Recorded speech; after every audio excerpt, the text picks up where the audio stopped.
அனுமா, நம்ம இப்போ கோவிலுக்கு போயிட்டு வந்தோம் தானே?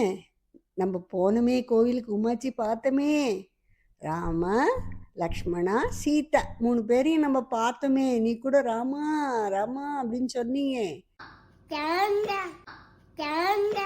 சீதை கல்யாணம் பண்ணிட்டு அவ வந்தவர்களும் உனக்கு நான் கதை சொல்லியிருக்கேன் இல்லையா? இப்போ அடுத்த கதை உனக்கு சொல்ல போறேன். வா வந்து உட்காச்சி கொடிக்கொன்னா. ராமர், சீதை, லக்ஷ்மணா அவ 3 பேரும் என்ன பண்ணான்னா, அவ அப்பா அம்மா வந்து காட்டுக்கு போகணுன்ற ஒரு சந்தர்ப்பத்தினால அவ சொல்லி கேட்டுன்றதுனால அவ 3 பேரும் காட்டுக்கு கிளம்பி போனாம்மா. காட்டுக்கு போய் அவ அங்க காட்டுல வந்து ஒரு வீடு மாதிரி கட்டின்னு வாழ்ந்துட்டு இருக்குச்சு. அந்த இடத்துல ராட்சசாலாம் வந்து ரொம்ப ஹிம்சை பண்ணிட்டு இருக்கா. அங்க இருக்க அந்த ரிஷிகள்லாம் ராமர்கிட்ட வந்து, ராமா ராமா, எங்களுக்கு இந்த ராட்சசால ரொம்ப தொல்லையா இருக்கு, அவளை கிட்டேருந்து எங்களை நீ தான் காப்பாற்றணும் அப்படின்னு சொல்றா.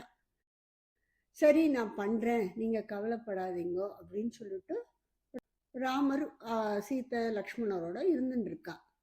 அந்த டைம்ல ஒரு நாள் என்ன ஆகுது, ராவணனோட தங்க சூர்பனகை, அவளும் ஒரு ராட்சசி. ராவணன் ஒரு ராட்சசன், அவன் தங்க வந்து சூர்பனகை வந்து ராட்சசி.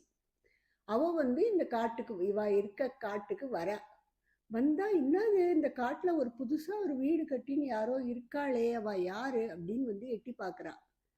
பார்த்தா அங்க வந்து ராமர், லக்ஷ்மணர், சீதை 3 பேரும் அங்க இருக்கிறத பார்த்துட்டா. பார்த்த உடனே அவளுக்கு இந்த ராமரை பார்த்த உடனே, ஓ இந்த ஆளை நம்ம கல்யாணம் பண்ணிக்கணும் அப்படின்னு ஒரு ஆசை வந்துடுறது அவளுக்கு. அவ என்ன பண்றா, ராமர்கிட்ட அவ அழகா ஒரு தன்னை மாத்திக்கிறா. அவ ராட்சசி இல்லையா? அவ என்ன பண்றா, ஒரு அழகான லேடியா தன்னை மாத்திண்டு ராமர்கிட்ட வந்து, ராமா ராமா, நீ என்ன கல்யாணம் பண்ணிக்கோ, நம்ம 2 பேரும் ஜாலியா இருக்கலாம் அப்படின்னு சொல்லி கேட்குறாம்மா. அப்போ வந்து ராமர் வந்து சிரிச்சுண்டே, சூச்சோ, நான் ஏற்கனவே எனக்கு கல்யாணம் ஆயிருக்கேன், என் ஒய்ஃப் இது ஒருக்கா பார் சீத்தை, அதனால நான் உன்னை கல்யாணம் பண்ணிக்க முடியாது, நீ போய் வேற எங்கேனா போம்மா அப்படின்னு சொல்லி நல்லதனமா சொல்லி அனுப்புறாருமா. அப்போ அவளுக்கு ரொம்ப கோபம் வந்துடுறது.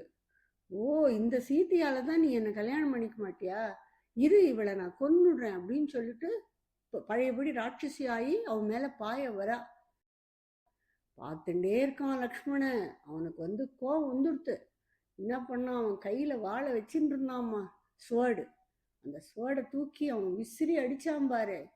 அவன் மூக்குல பட்டு அந்த மூக்கு அறந்து போயிடுத்துமா. அவ வந்து கத்திண்டே ஓடி போறா.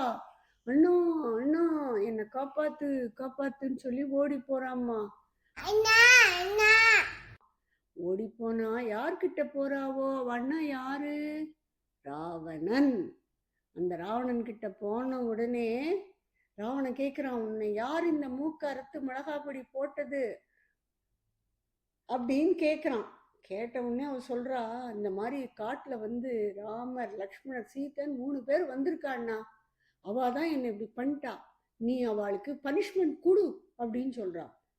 வரேன் வரேன், நான் போய் அவளுக்கு பனிஷ்மெண்ட் கொடுக்குறேன் அப்படின்னு சொல்லிட்டு ராவணன் வந்து அவனோட ஃப்ளைட் எடுத்துன்னு வரான். இப்பதான் அதுக்கு பேரு ஃப்ளைட். அன்னும் அந்த காலத்துல அதுக்கு பேரு வந்து புஷ்பக விமானம். உனக்கு தெரியுமா? புஷ்பக விமானம்.